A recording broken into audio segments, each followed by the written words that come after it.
Hello friends, आप सभी का मेरे यूट्यूब चैनल सक्सेस यूट्यूब में हार्दिक स्वागत है। फ्रेंड्स, आज हम इंग्लिश ग्रामर के एक महत्वपूर्ण चैप्टर में चलेंगे, एक महत्वपूर्ण टॉपिक में चलेंगे और वो टॉपिक है सब्जेक्ट क्या है। ठीक है, तो फ्रेंड्स ज़्यादा समय बर्बाद ना करते हुए सीधे चलते हैं हम आपका सब्जेक्ट क्या है। ठीक है, तो सब्जेक्ट जैसा कि ग्रामर में इसका बहुत महत्वपूर्ण रोल है सब्जेक्ट का। तो सब्जेक्ट हम यहाँ पर देख रहे हैं एक रेखा चित्र के माध्यम से एक मैंने आपको दिखाया हुआ है। तो subject first person, second person और थर्ड पर्सन की हम बात करें तो उसमें सिंगुलर और प्लूरल की बात करें तो वो देखते हैं क्या होता है सब्जेक्ट।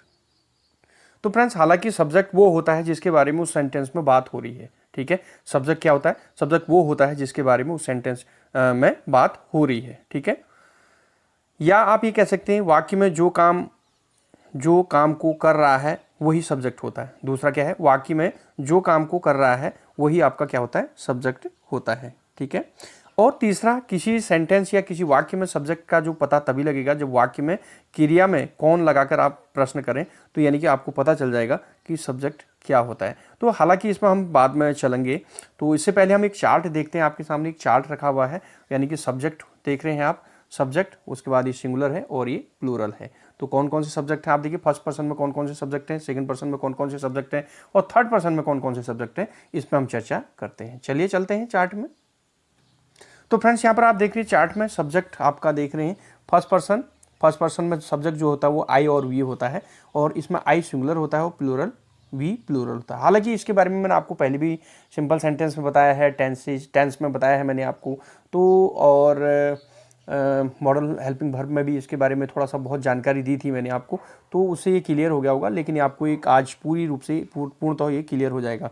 तो फर्स्ट पर्सन में आपका आई और वी आता है, तो फर्स्ट पर्सन सब्जेक्ट में आई और वी आता है, तो आई आपका सिंगुलर है और वी आपका प्लूरल है। ठीक है, सेकंड पर्सन सब्जेक्ट में आपका यू आता है, और सिंगुलर में भी यू होता है और प्लूरल में भी यू होता है। थर्ड पर्सन की बात करें तो थर्ड पर्सन वो होता है कोई भी जिसके बारे में हम बात कर सकते हैं। थर्ड पर्सन वो होता है, थर्ड पर्सन सब्जेक्ट वो होता है यानी कि जिसके बारे में हम बात कर सकते हैं। तो थर्ड पर्सन सब्जेक्ट में सिंगुलर की बात करें तो he, she, it, this, that, ठीक है, राम, सविता, पेन, बुक। ठीक है, तो दिस माने ये होता है, दैट माने वो होता है। तो दिस जो है आपका नज़दीक के लिए प्रयोग होता है और दैट दूर के लिए प्रयोग होता है। ये हम अभी आप डिटेल में इसकी चर्चा बाद में करेंगे। और प्लूरल की बात करें तो they, these, those, books, pens, Rahul and Aman. ठीक है, तो ये आपके प्लूरल में है। और सिंगुलर में क्या थे? He, she, it, this, that, Ram, Savita, pen और बुक, ये थे। तो समझ गए होंगे आप ये first person, second person, third person के जो सब्जेक्ट हैं उसमें सिंगुलर कौन है और उसमें प्लूरल कौन है। तो फ्रेंड्स, यहाँ पर देख रहे हैं राहुल एंड अमन मैंने लिखा है, यानी कि एक से ज़्यादा हैं आप, बुक्स एक से ज़्यादा हैं, पेन से एक से ज़्यादा हैं, दोज, दीज, ठीक है, एक से ज़्यादा हैं। ठीक है, दीज एक से ज़्यादा परंतु पास के लिए प्रयोग होता है, दोज एक से ज़्यादा परंतु दूर के लिए प्रयोग होता है। तो ये था आपका फ्रेंड्स आपका चार्ट। नोट करके मैंने लिखा है आपका, देखें को दिस व दैट एक वस्तु के लिए प्रयोग होता है। ध्यान दीजिए, दिस व दैट जो है एक वस्तु के लिए प्रयोग होता है, एवं दिस नज़दीक के लिए प्रयोग होता है और दैट दूर की वस्तु के लिए प्रयोग होता है। ये आपका दिस और दैट में अंतर क्लियर आपको हो गया होगा। ठीक है, दिस और दैट हालांकि दोनों जो है एक वस्तु के लिए प्रयोग होते हैं, लेकिन जो दिस होता है वो नज़दीक के लिए और दैट जो है दूर की वस्तु के लिए प्रयोग होता है। तो फ्रेंड्स, मैंने आपको सब्जेक्ट क्या होता है ये पहले ही बता दिया था, लेकिन फिर भी हम इस पर चर्चा कर रहे हैं। तो फ्रेंड्स, यहाँ पर आप देख रहे हैं सब्जेक्ट क्या है। सब्जेक्ट वो होता है जिसके बारे में उस सेंटेंस में बात हो रही है, उस वाक्य में बात हो रही हो। ठीक है, अभी हम एग्जाम्पल से इसको क्लियर करेंगे। दूसरा, सेंटेंस या वाक्य में जो काम को कर रहा है वही आपका सब्जेक्ट होता है। तीसरा, किसी सेंटेंस में सब्जेक्ट का पता वाक्य की क्रिया में कौन लगाकर होता है। ठीक है, जैसे एग्जाम्पल फर्स्ट आप देख रहे हैं, Rahul is a good boy. तो राहुल यहाँ पर क्या है? सब्जेक्ट है। Rahul is a good boy, Rahul एक अच्छा लड़का है। ठीक है, तो यहाँ पर हम यानी कि कौन है अच्छा लड़का, कौन है? आप देखिए यहाँ पर कैसे प्रश्न लगाएंगे, अच्छा लड़का कौन है, तो उत्तर में क्या आ गया? राहुल। तो राहुल क्या हो गया? सब्जेक्ट हो गया। ठीक है, जैसे सेकंड है, राहुल प्लेज फुटबॉल। ठीक है, फुटबॉल कौन खेलता है? तो राहुल खेलता है, तो उत्तर आपका क्या आ गया? राहुल। तो यानी कि सब्जेक्ट कौन है? राहुल। तो Rahul's father is good person. ठीक है, तो यहाँ पर सब्जेक्ट क्या आ गया आपका? Rahul's father. ठीक है, ये एपोस्ट्रोफी एस का प्रयोग किया गया यहाँ पे, सब्जेक्ट है राहुल्स फादर। यहाँ पर टोटल आप सब्जेक्ट क्या हो गया? Rahul's father. ये राहुल्स फादर आपका पूरा सब्जेक्ट है। ठीक है, तो फ्रेंड्स चलते हैं और कुछ सेंटेंस में। अब यहाँ पर देखिए सब्जेक्ट को कैसे हम पता करेंगे। मेरी दो बहनें हैं। अब प्रश्न हम क्या करेंगे? कौन है वो जिसकी दो बहनें हैं? कौन जिसके बारे में बात हो रही है, अर्थात कौन, मैं, तो मैं क्या है यहाँ पे आपका सब्जेक्ट है। आई हैव 2 सिस्टर्स, तो इसका मेरी 2 बहनें का जो ट्रांसलेशन हो जाएगा वो क्या हो जाएगा, आई हैव 2 सिस्टर्स। सेकंड आप देखिए, उसके पास मोबाइल है। अब प्रश्न क्या हो जाएगा, कौन है वो जिसके पास मोबाइल है, उत्तर वो, यानी ही हैज़ मोबाइल, ठीक है। तीसरा आप देखिए, तो तीसरा फ्रेंड देखेंगे, उसके पास मोबाइल है, कौन है वो जिसके पास मोबाइल है, अर्थात वो, यानी कि सॉरी उनके पास मोबाइल है, तो कौन है वो जिनके पास मोबाइल है, यानी वो, यानी दे, तो दे हैव मोबाइल, राइट। उसके बाद अगला देखिए, मेरे पिताजी के, यहाँ पर देखिए, मेरे पिताजी के दोस्त के भाई की बिटिया MBA कर रही है। अब देखिए क्या है, मेरे पिताजी के दोस्त के भाई की बिटिया MBA कर रही है।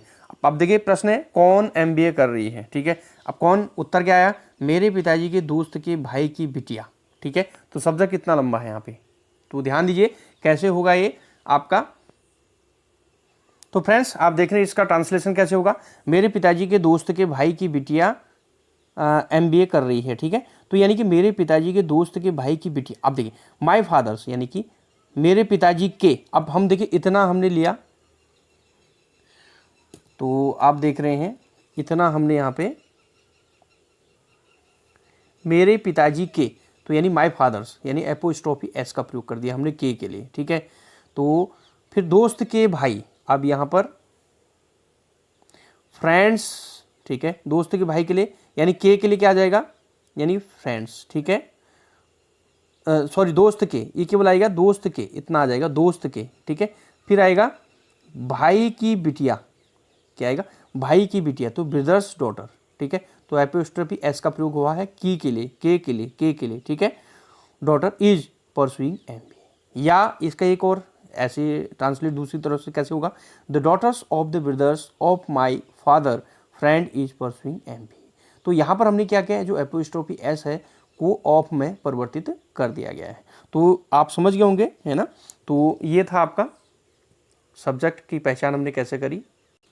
तो फ्रेंड यहाँ पर हम फर्स्ट पर्सन, सेकंड पर्सन और थर्ड पर्सन की हम बात करें तो रूल क्या है, मैं फर्स्ट पर्सन हूँ, ठीक है। जैसे मैं और आई और वी फर्स्ट पर्सन हैं, मैं फर्स्ट पर्सन हूँ, मैं आपको बता रहा हूँ कोई चीज़, ठीक है। तो अर्थात आप क्या होगे, सेकंड पर्सन होगे, ठीक है। यानी कि मैं फर्स्ट पर्सन हूँ, ठीक है, मैं पढ़ा रहा हूँ आपको, तो यानी मैं फर्स्ट पर्सन हो गया, और मैं आपको बता रहा हूँ तो आप सेकंड पर्सन हो गए, ठीक है। ऐसे समझिए इसको लॉजिकली। और जिन भी लोगों के बारे में हम, या वस्तुओं के बारे में हम, या जिन जगहों के बारे में हम चर्चा कर रहे हैं, या मैं आपको बता रहा हूँ, ठीक है, और आप सुन रहे हैं, तो वे जो सभी जिनके बारे में हम चर्चा कर रहे हैं, जिनके बारे में हम बता रहे हैं, वे सभी थर्ड पर्सन है। क्लियर हो गया। देखिए फिर से समझिए इसको, देखिए मैं आपको पढ़ा रहा हूँ, मैं आई, ठीक है, मैं आपको पढ़ा रहा हूँ, तो मैं क्या हो गया, फर्स्ट पर्सन हो गया, और आप पढ़ रहे हैं तो आप क्या हो गए, सेकंड पर्सन, यानी यू सेकंड पर्सन हो गया, ठीक है। और जिनके बारे में हम चर्चा कर रहे हैं, जिनके बारे में मैं आपको पढ़ा रहा हूँ, ठीक है, वे सभी, ठीक है, वे सभी लोग, चाहे वो लोग हों, चाहे वो वस्तु हों, चाहे वो जगहों के बारे में हम चर्चा कर रहे हैं, तो वे सभी जो हैं आपके क्या हो गए, थर्ड पर्सन हो गए। तो फ्रेंड्स थर्ड पर्सन आप देखिए, first person, second person, third person. First person में मैं, ठीक है, और सेकंड पर्सन में आप, फर्स्ट पर्सन में मैं और हम, ठीक है। फर्स्ट पर्सन में आई और वी होता है, आई सिंगुलर में होता है, वी प्लूरल में होता है। सेकंड पर्सन में यू सिंगुलर में भी होता है, प्लूरल में भी होता है। थर्ड पर्सन की बात करें तो थर्ड पर्सन में ही, सिंगुलर की बात करें तो he, she, it, this, that, Ram, book, pen. और प्लूरल की बात करें तो दीज, दोज, या those, these, they, Ram and Shyam, books and pens, ठीक है, एस लग गया, ठीक है, बहुवचन में, ठीक है। तो ये था आपका फ्रेंड्स सब्जेक्ट, और first person, second person, third person के बारे में आपको मैंने जानकारी दी। तो चलते हैं आपका नेक्स्ट टॉपिक में, यानी कि वर्ब, ठीक।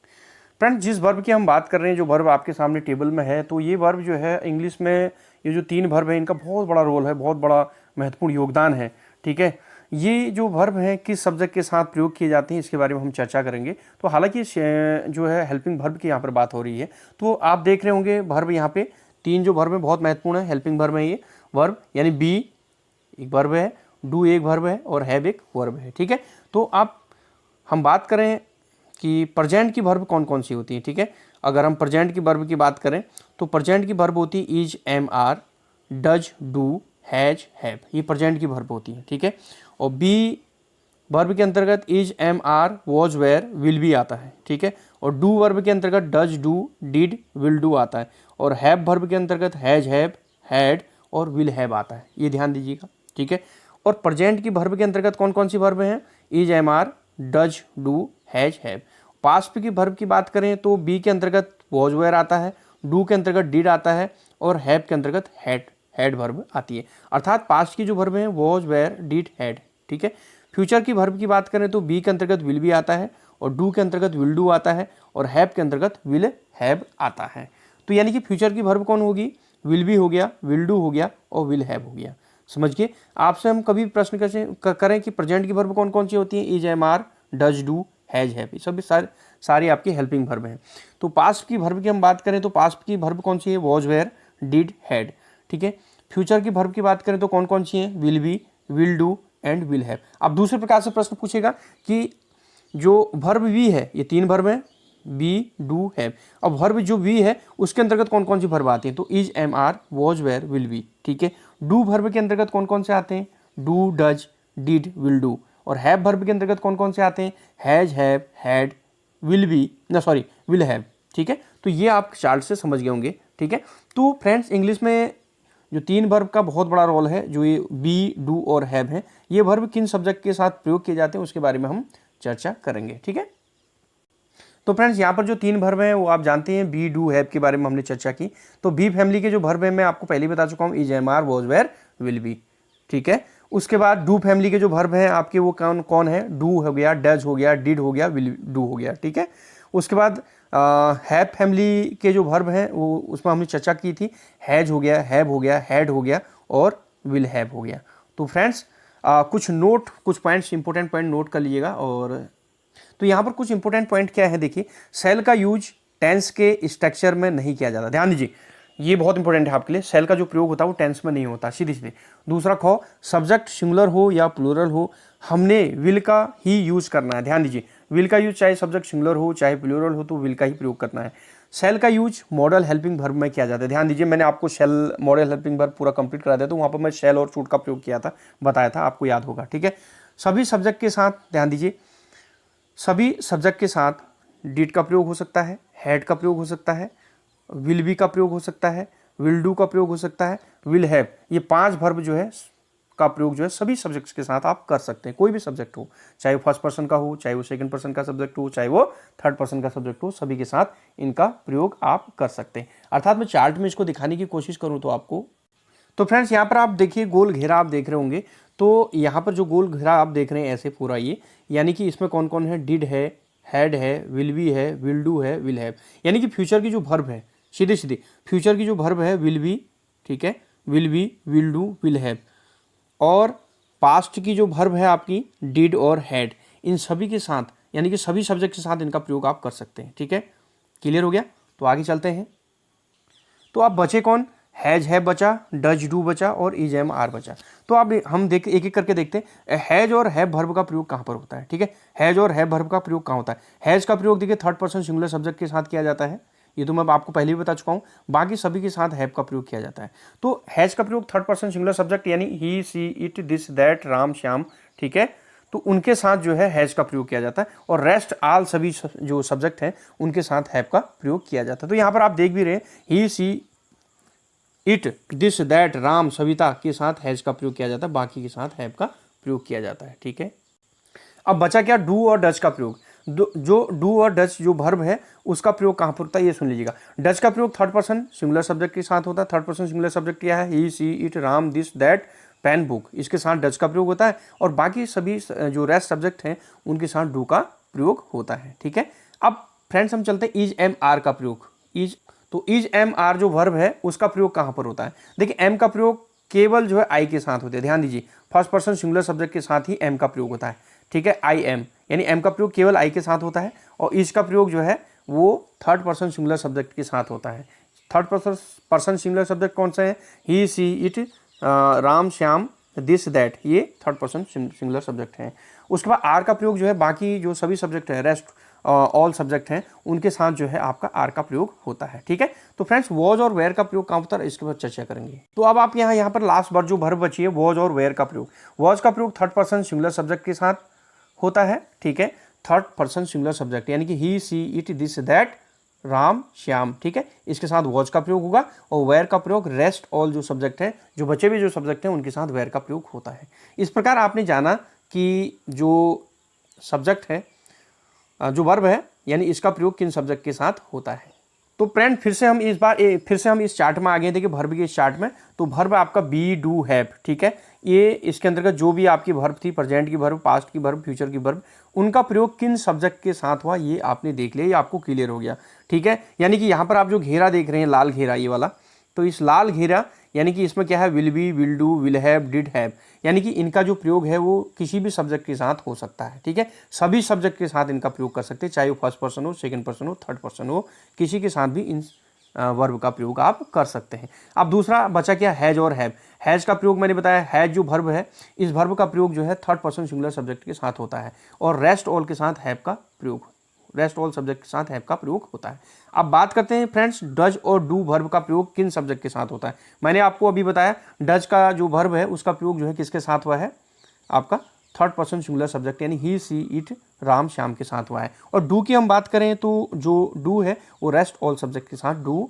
का प्रयोग होता है। अब ये जो वर्ब है इज, एम, आर, इन वर्ब का प्रयोग जो है किन सब्जेक्ट के साथ होता है। देखिए एम जो वर्ब है उसका प्रयोग जो है आई के साथ, केवल आई के साथ होता है, ठीक है।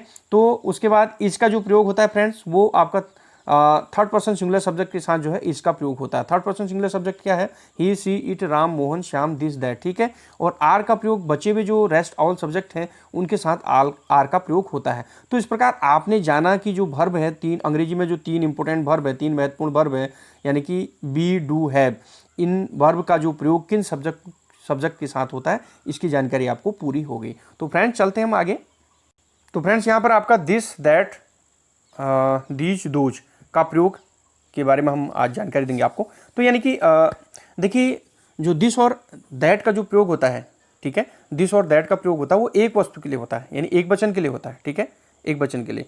तो अब उसमें भी दिस का प्रयोग कब होता है, जो दिस आपका जो सब्जेक्ट है ये सिंगुलर सब्जेक्ट है ना, तो इसका प्रयोग जो है एक वचन, जो दिस सब्जेक्ट का प्रयोग जो होता है वो नज़दीक के लिए होता है, ठीक है, नज़दीक के लिए। और दूर के लिए दैट का प्रयोग, दैट सब्जेक्ट का प्रयोग जो है दूर के लिए होता है। तो अगर हम बात करें प्लूरल की बात करें तो बहुवचन दीज और दोज का प्रयोग जो है बहुवचन के लिए होता है, ठीक है। तो एक से अधिक वस्तुओं के लिए जो है इन सब्जेक्ट का प्रयोग होता है दीज और दोज का। अब दीज नज़दीक के लिए और दोज दूर की वस्तु के लिए। अगर दीज है नज़दीक की वस्तु है, नज़दीक की वस्तु के लिए दीज सब्जेक्ट का प्रयोग होगा, और दूर की वस्तु के लिए दोज सब्जेक्ट का प्रयोग होगा। तो फ्रेंड्स ये देखिए आप रेखा चित्र में, तो यहाँ पर आप देख रहे हैं सिंगुलर की बात हो रही है, तो आपका देखिए सिंगुलर प्लस पास है तो दिस, और सिंगुलर प्लस दूर है तो आपका दैट का प्रयोग हो रहा है, ठीक है। और यहाँ पे तो प्लूरल प्लस पास होगा तो दीज का प्रयोग होगा, और प्लूरल प्लस दूर होगा तो दोज का, दो सब्जेक्ट का प्रयोग होगा, ठीक है। तो कुछ एग्जाम्पल्स हम ले लेते हैं इसके। तो यहाँ पर देखिए फ्रेंड्स कुछ आपकी एग्जाम्पल है, यह किताब, दिस बुक, ठीक है, एक है, सिंगल है, ठीक है, दिस बुक। वह किताब, दैट बुक, थोड़ा सा दूरी है। यह किताब नज़दीक है तो यानी कि दिस का प्रयोग हो गया, दूर है तो दैट का प्रयोग हो गया, ठीक है। वह किताब या वो किताब, दैट बुक हो गया, ठीक है। यह या ये किताब है तो दीज बुक्स हो गया, ठीक है। वह किताब है, वो किताब है, वे किताबें होंगे तो दोज बुक्स का प्रयोग होगा, ठीक है। आप बुक्स आ गया, ठीक है, तो यहाँ पर एस का प्रयोग हो गया है। देखिए ये बच्चे तो दीज किड्स, ठीक है, यह बच्चे दीज किड्स, ठीक है। वह बच्चे या वे लोग, सॉरी, या वो लोग या वे लोग, यानी कि दोज पीपुल, ठीक है। ये मछलियाँ तो दीज फिशेज। तो यहाँ पर फ्रेंड्स आपका कॉन्सेप्ट क्लियर हो गया होगा, दिस, दैट, दोज और दीज का, ठीक है। चलते हैं आगे। तो फ्रेंड्स नए टॉपिक में हम चलते हैं, क्लासिफिकेशन ऑफ सेंटेंस। तो इसके टाइप 2 हैं, क्लासिफिकेशन यानी वर्गीकरण फर्स्ट, क्लासिफिकेशन 1 एंड क्लासिफिकेशन 2। तो क्लासिफिकेशन 1 की हम बात करें तो सेंटेंस को 4 भागों में विभाजित किया गया है, यहाँ पर वर्गीकृत किया गया है। पहला है एडजेक्टिव सेंटेंस या डिक्लेरेटिव सेंटेंस, जिसे हिंदी में स्वीकारात्मक या कथनात्मक वाक्य कहते हैं। दूसरा आपका इंपेरेटिव सेंटेंस, जिसे आज्ञासूचक वाक्य कहते हैं हिंदी में। तीसरा इंटेरोगेटिव सेंटेंस, जिसे प्रश्नवाचक वाक्य कहते हैं। चौथा एक्सक्लेमेटरी सेंटेंस, जिसे विस्मयादिबोधक वाक्य कहते हैं, ठीक है। क्लासिफिकेशन 2 की बात करें, वर्गीकरण 2 की बात करें तो इसमें 4 प्रकार के सेंटेंस हैं यहाँ पे। पहला अफर्मेटिव, जिसे हिंदी में सकारात्मक सेंटेंस कहते हैं। नेगेटिव नकारात्मक सेंटेंस, और इंटेरोगेटिव यानी प्रश्नवाचक सेंटेंस यानी वाक्य, और नेगेटिव इंटेरोगेटिव नकारात्मक प्रश्नवाचक वाक्य। तो हालांकि क्लासिफिकेशन 2 को मैं आपको पहले ही बता चुका हूँ, सिंपल सेंटेंस में भी आपको मैंने बताया, और उसके बाद टेंस में आपको बताया, उसके बाद मॉडल हेल्पिंग वर्ब में बताया अफर्मेटिव सेंटेंस कौन होते हैं, नेगेटिव सेंटेंस कौन होते हैं, इंटेरोगेटिव सेंटेंस कौन होते हैं, नेगेटिव इंट्रोगेटिव सेंटेंस कौन होते हैं। जिन्होंने मेरा पूर्व का वीडियो नहीं देखा है तो मेरे प्लेलिस्ट में जाके देख सकते हैं आपका, तो इसको डिटेल मैंने सिंपल सेंटेंस और टेंस और मॉडल हेल्पिंग वर्ब में बताया है, तो वहाँ से आप देख सकते हैं। तो फ्रेंड्स हम चलेंगे इसमें क्लासिफिकेशन फर्स्ट यानी वर्गीकरण फर्स्ट में। तो एडजेक्टिव सेंटेंस पहला है आपका एडजेक्टिव सेंटेंस और या डिक्लेरेटिव सेंटेंस, जिसे हिंदी में स्वीकारात्मक या कथनात्मक वाक्य कहते हैं। तो फ्रेंड्स पहला हम चलते हैं एडजेक्टिव सेंटेंस या डिक्लेरेटिव सेंटेंस में, ठीक है। तो स्वीकारात्मक या कथनात्मक वाक्य की हम बात करते हैं। तो सीधे सीधे क्या इसकी परिभाषा है, सच सेंटेंस स्टेट फैक्ट्स ओपिनियन या एन आइडियाज, ऐसे वाक्य जो तथ्य बताते हैं, ठीक है, जो राय बताते हैं ओपिनियन, और जो विचार बताते हैं। तथ्य मतलब जो सत्य है, सत्यता, ठीक है। फैक्ट या तथ्य को कहते हैं सत्यता बताते हैं, जो सत्य चीज़ है उसको बताते हैं, या विचार बताते हैं या राय बताते हैं। तो इसको हम उदाहरण से समझेंगे, क्लियर हो जाएगा, ठीक है। तो फ्रेंड्स यहाँ पर पहला जो एग्जांपल्स है वो देखिए, Mahatma Gandhi is known as the father of nation, ठीक है। तो महात्मा गांधी जो हैं वो जाने जाते हैं फादर ऑफ नेशन यानी कि राष्ट्रपिता के नाम से जाने जाते हैं। तो ये वास्तव में एक फैक्ट है, सत्य बात है। तो ये कौन सा सेंटेंस हो गया, एडजेक्टिव सेंटेंस और या डिक्लेरेटिव सेंटेंस, ठीक है।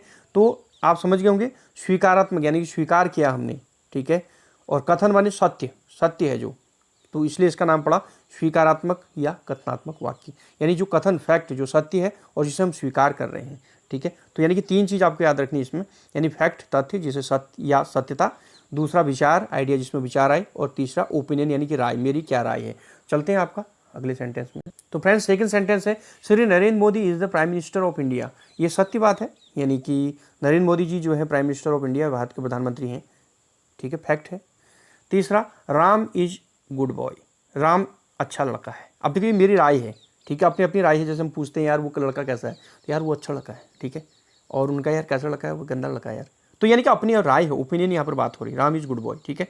तो सेकंड सेंटेंस पर हम चलते हैं फ्रेंड्स, इंपेरेटिव सेंटेंस जिसे हम आज्ञा सूचक वाक्य कहते हैं, ठीक है। तो फ्रेंड्स इंपेरेटिव सेंटेंस या आज्ञा सूचक वाक्य क्या होते हैं, such sentences are used to permit comma command या रिक्वेस्ट, ठीक है।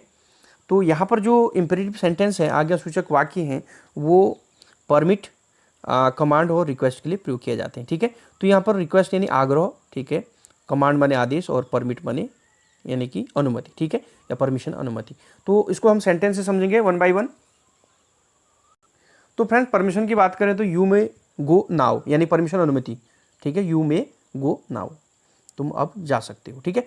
गो देयर कमांड, ठीक है, यहाँ पर कमांड का, उसके बाद सिट हियर, देखिए कमांड दिया जा रहा है, ठीक है। कम हियर, यहाँ आओ, कमांड दिया जा रहा है, आदेश दिया जा रहा है। लेट हिम प्ले, रिक्वेस्ट की जा रही है, ठीक है। डोंट डिस्टर्ब यानी मुझे, यहाँ पर रिक्वेस्ट है मुझे डिस्टर्ब ना करें, ठीक है। तो ये है आपका आज्ञावाचक जो वाक्य है, इंपेरेटिव सेंटेंस है। यहाँ पर तीन चीज़ें आपको ध्यान रखनी है, रिक्वेस्ट हो गया, और परमिशन हो गया, और कमांड हो गया, ठीक है। तो चलते हैं अगले सेंटेंस में। इंटरोगेटिव सेंटेंस की बात करें तो बहुत सिंपल सेंटेंस होते हैं। Such sentences are used to ask a question, कोई भी प्रश्न पूछा गया हो। जैसे एग्जांपल्स की हम बात करें, are you playing, what is your name, ये पहले से हम करते आ रहे हैं इंटरोगेटिव सेंटेंस को, इसमें कोई दिक्कत नहीं है, आगे हम चलेंगे। तो फ्रेंड्स अगला है एक्सक्लेमेटरी सेंटेंस, यानी कि इसे हम कहते हैं विस्मयादि बोधक वाक्य कहते हैं हिंदी में, ठीक है। तो such sentences are used to express sudden emotions, ध्यान दीजिए, अचानक, ठीक है, जो इमोशन होते हैं, ठीक है, भावनाएं उत्पन्न होती हैं, तो वहाँ पर इन वाक्यों का प्रयोग होता है, ठीक है। तो मन की फीलिंग को बयां करता है, ठीक है, इमोशंस, खुशी, कभी खुशी व्यक्त करता है, कभी दुख व्यक्त करता है, इस प्रकार के जो वाक्य होते हैं, यानी उनमें कभी खुशी होती है, कभी दुख होता है, तो ये होते हैं आपके विस्मयादिबोधक वाक्य। इनका एक आपका जो है मार्क होता है, चिन्ह होता है, आप देख रहे हैं यहाँ पे ये, ठीक है। तो इसे हम कहते हैं एक्सक्लेमेशन मार्क, ठीक है। तो जैसे एग्जाम्पल्स हम समझेंगे इसका, देखिए ओ माई गॉड, देखिए ओ माई गॉड यानी कि आपका चिन्ह यहाँ पर लग गया, ठीक है, ओ माई गॉड, देखिए I am very happy now, ठीक है, सडन इमोशन हुआ, अचानक, ठीक है, भावना उत्पन्न हुई। देखिए फैंटास्टिक, ठीक है, तो यहाँ पर फैंटास्टिक तो लग गया आपका यानी एक्सक्लेमेशन मार्क, ठीक है। हाउ सैड, ये देखो दुख की बात होगी, हाउ सैड, तो ये आपका चिन्ह लग गया, ठीक है। ओ माई गॉड, राइट। तो फ्रेंड्स ये था आपका क्लासिफिकेशन फर्स्ट सेंटेंस का, तो आप समझ गए होंगे इसे, बहुत सरल था। तो फ्रेंड्स अब हम चलेंगे नेक्स्ट टॉपिक में, नेक्स्ट वीडियो में, पार्ट्स ऑफ सेंटेंस, ठीक है। तो उसको हम अगली वीडियो में आपके सामने प्रस्तुत करेंगे। तो फ्रेंड्स अगर आपको मेरा वीडियो अच्छा लगे तो please subscribe, like and share कीजिए और बेल को भी प्रेस कर दीजिएगा ताकि समय पर आपको नोटिफिकेशन प्राप्त हो सके। तो फ्रेंड्स मिलते हैं अगली वीडियो में। जय हिंद, जय भारत।